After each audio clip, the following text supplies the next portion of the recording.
We have the good, the bad, the ugly here today. In one part of it, Biggie's going to have to school me again on DoorDash and how tipping works on DoorDash because a woman tried to do something that's landing her into the bad category of the good, the bad, the ugly today. Get to it in a moment. There's another woman, this is the good story, who has survived. Now, we just had this the other day, a guy in his 20s. I think he was somewhere in the Midwest. I think it was Indiana. He had to swerve off a highway because a deer jumped out in front of him. So he swerved, wound up going off the road, down an embankment, and nobody could see him or hear him. And he stayed in that vehicle for 6 days, surviving on rainwater that rained into the car because he was yelling for help, but the highway noise and a river nearby was so loud, nobody even heard him. Well, now the same thing happened in California. A woman spent 4 nights in her car after her car went off a mountain, off a road that winds around a mountain right outside Los Angeles, fell 250 feet onto the embankment, left her trapped with a broken ankle and very cold, sometimes freezing temperatures, according to the mountain rescue team that wound up getting her. She also survived off only rainwater, and she was much farther from the road, down 250 feet. A passing fisherman heard her faint calls for help and saw her head poking out of the window, the driver's side window. But then the fisherman who saw the deer guy. Yeah. Fishing in the river. Thank God for the anglers in this country. Exactly. He said, the fisherman said, I don't know how she survived this. I saw the steering wheel. It was folded like a taco. I figure her head must have hit that as she was going down the embankment. Apparently, and she said, I rolled down the window and luckily it rained twice and I was collecting rainwater in a bowl that I had in the car.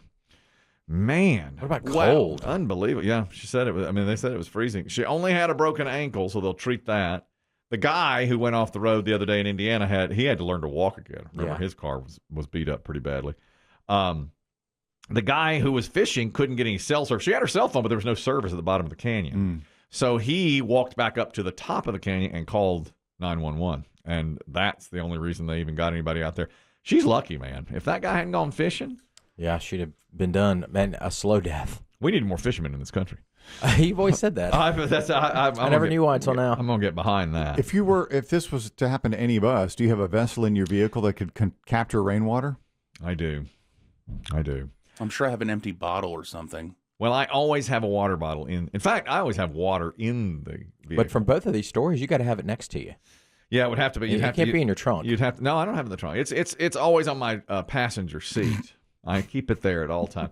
I keep 3 things in my vehicle: my pickleball shoes, my paddle, and a bottle of water, just in case. It's true, he does. When I look into his car, there's a bag, there's a towel. Is that his go bag? Yeah, there's a hat. It's very American Beauty. Yeah.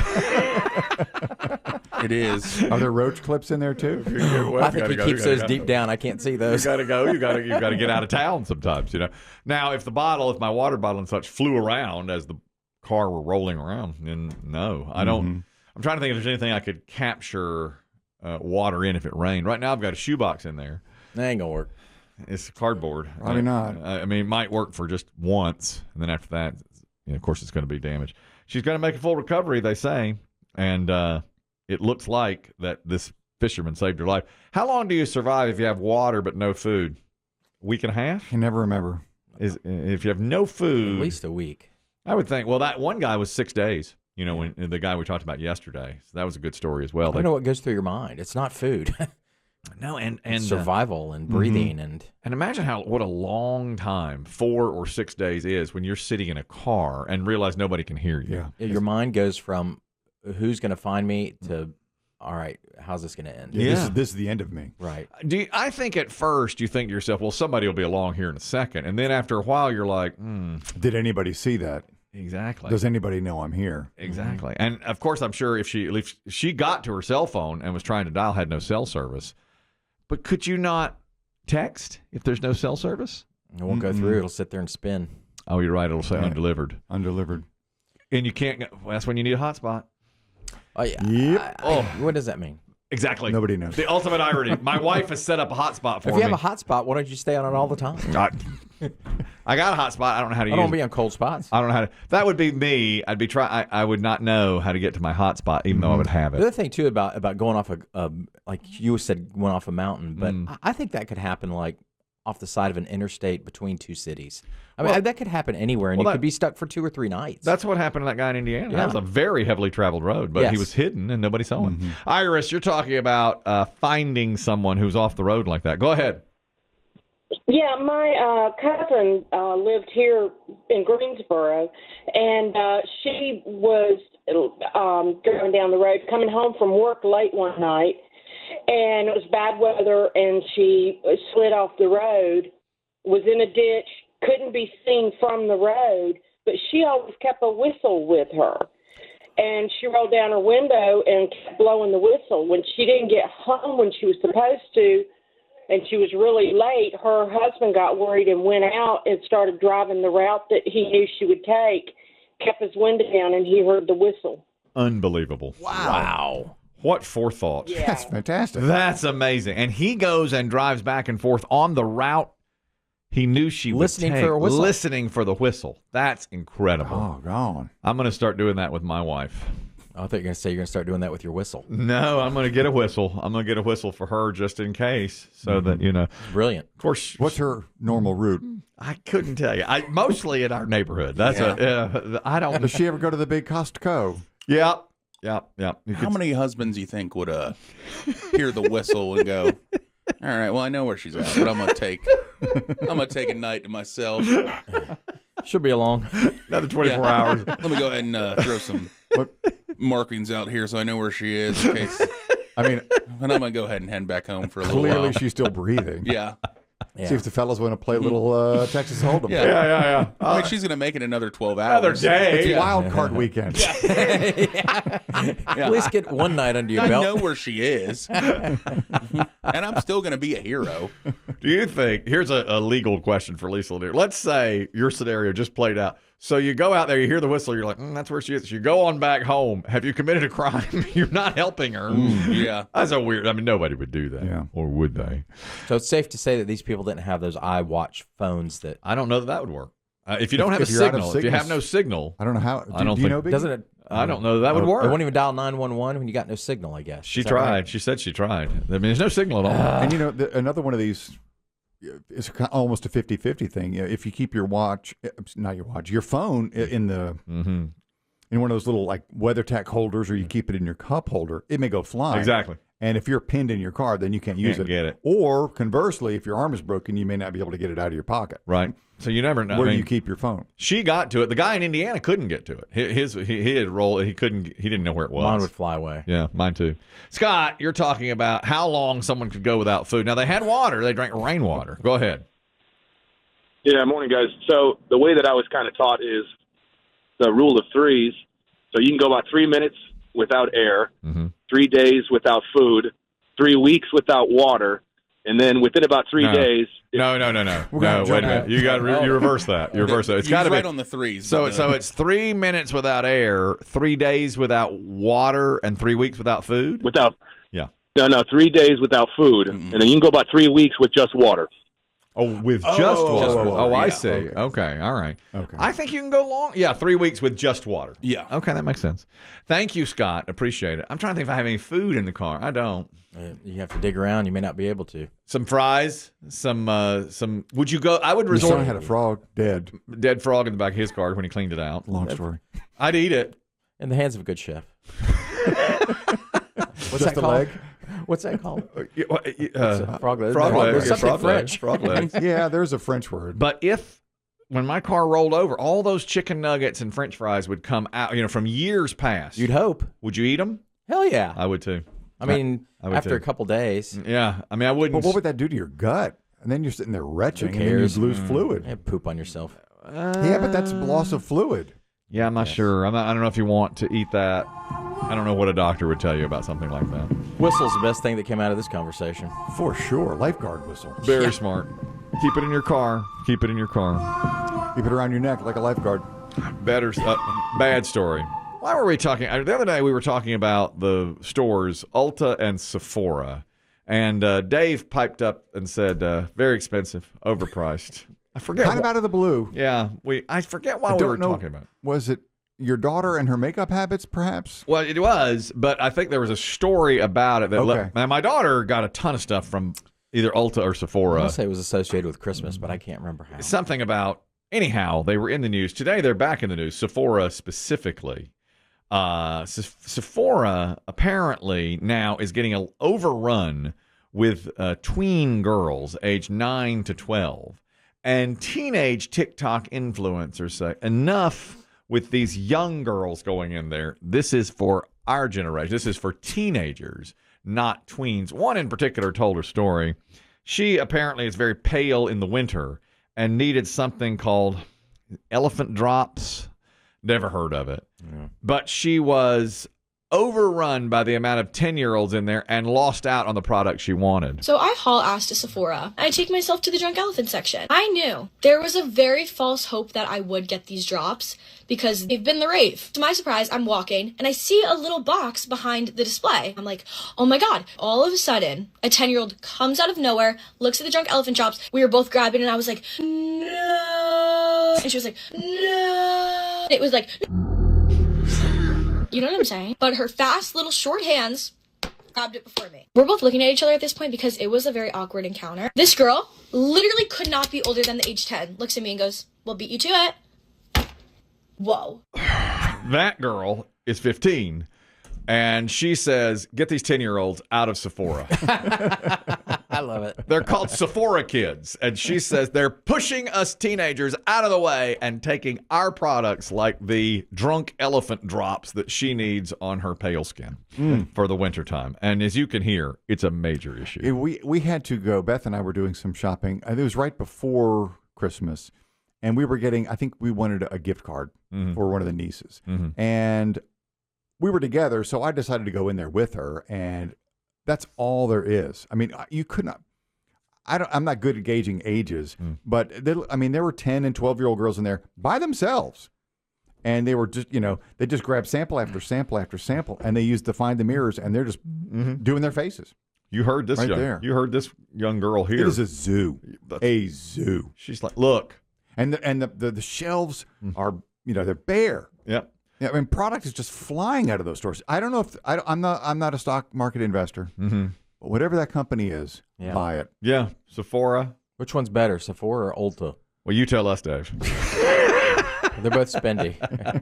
I think if you go to Ulta, you're an anti-Sephorite. I guess you're right. Now, my daughter goes to Ulta more than Sephora, but she likes them both, and they both have different vibes. Sephora is more edgy. More urban. Yeah. It's the dark, it's the black, it's very very black and white. Ulta's a little more mellow. The Sephora kids are 10 to 12-year-old kids that are dropped off there for an hour and doing just what you're saying, ransacking the shelves. You heard it. Yeah. No. Yeah. It's a terrible. Good production, by the way. She did very nicely. That's a really good piece of video. And let me say this. She was putting on her makeup the entire time she was telling the story. So she got a lot done there as she went along. Does she sound like your 15-year-old daughter? Yes. Yes, that's very similar to what my 15-year-old daughter sounds like. Well, I don't know. Mine's a little more, I guess you'd say, she's not as aggressive with her words, but she would not like. Would she be, you think, on social media with her peers?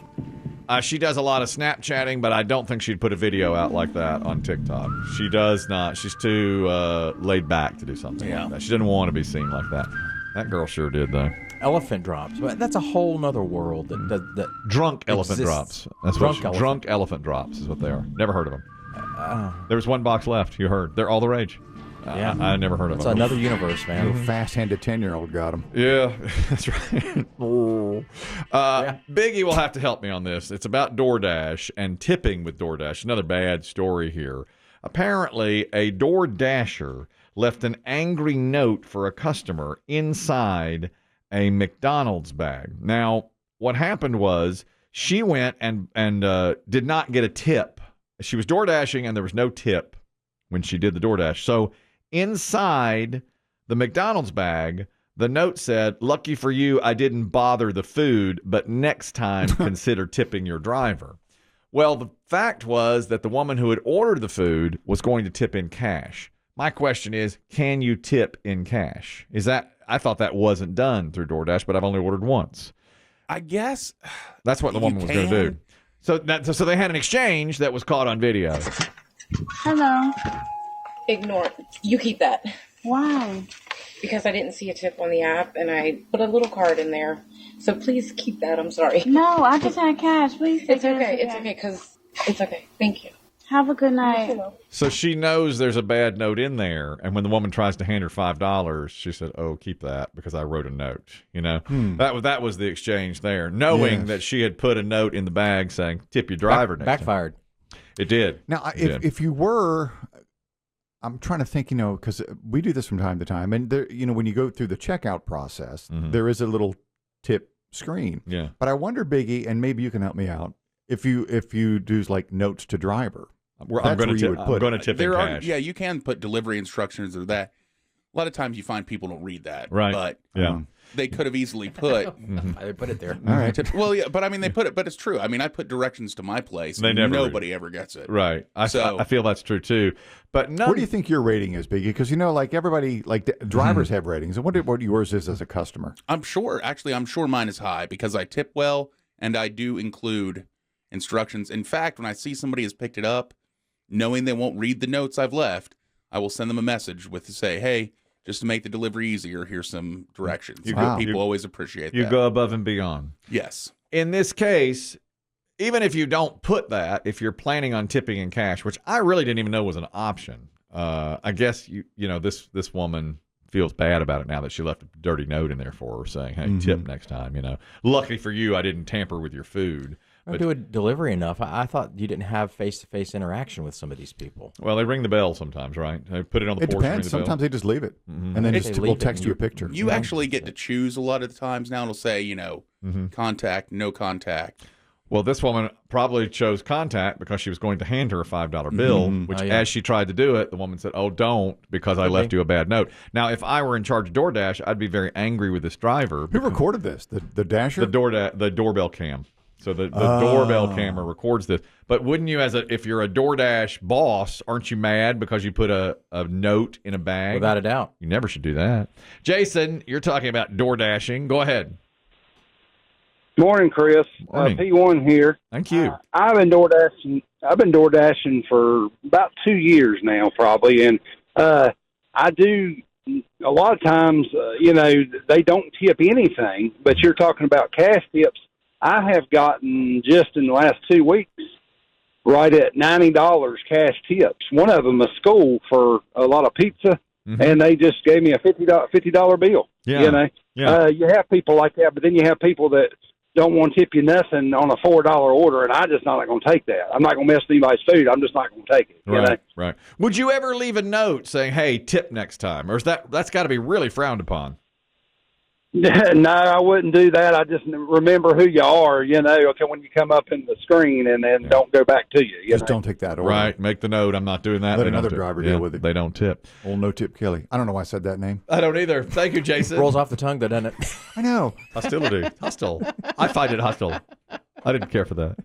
That was just a random name in the universe. I just grabbed it. This tipping culture, I don't know. I don't know about these things. You certainly don't. No, you don't. Chris. You're honest about that. Chris, you're talking about DoorDash. Go ahead.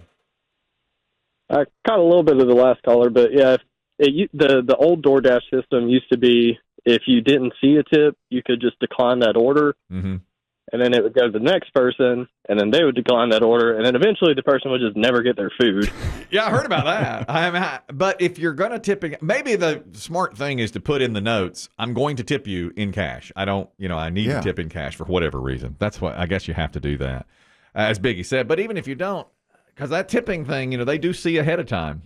I've always felt like, thank you, Chris. I mean, we talked about this fairly recently. The tip has always been done at the end. You wouldn't see, but now they can see. They're not serving your meal. They're just picking it up and taking it to your front step. But I will say, and I have friends who've Instacart and do all this, I am shocked at the amount of people who don't tip. Well, that surprised me the other day, too. We were talking about tipping, and I feel like 20% is pretty standard, and if it's better than that, now you go a little above that. And you all said that the average person probably tips 10. Well, I grew up hearing 15, and that was 30 years ago. So now I hear 20, and I'm really surprised to hear that it's only that most people only tip 10%. That really is a shocker to me. But there are different levels. I mean, if you sit down at a restaurant and a server serves you drinks, food, what have you, 20%. I think that hits the standard of 20%. Now, if someone just picks up a pizza and takes it to your house, I don't know that deserves a 20% tip. You think it's less personally? Than that? Yeah. You think it could be I less? will tip, but 15? I don't know that it's a 20%. 10 to 15, maybe. Yeah. Maybe it's zero when they turn the screen around to you. That's my policy. Sorry. You all know my policy. You know my policy. I did that the other day. I was like, nope.